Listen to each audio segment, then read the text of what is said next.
Allora, con Riccardo Sironi, Codroipo, l'Overbug Line stanno diventando un po' il polo di riferimento regionale del rugby femminile, quantomeno nelle categorie under 14 e 16.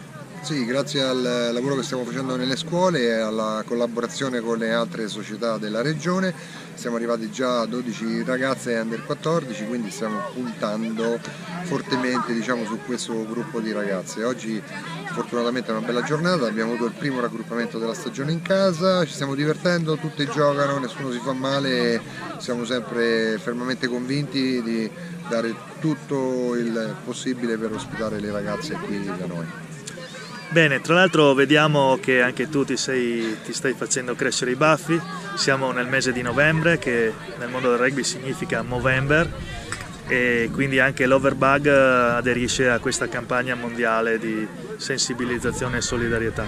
Esatto, ahimè purtroppo mi faccio crescere i baffi come ogni anno e lo scopo è sempre lo stesso, benefico, organizziamo feste, quest'anno avremo il 30 novembre qui a Codroipo la festa finale dove mi taglieranno i baffi, raccogliamo i fondi e devolviamo sempre in beneficenza alle associazioni che lavorano per cercare di risolvere, diciamo, questo problema del tumore alla prostata maschile.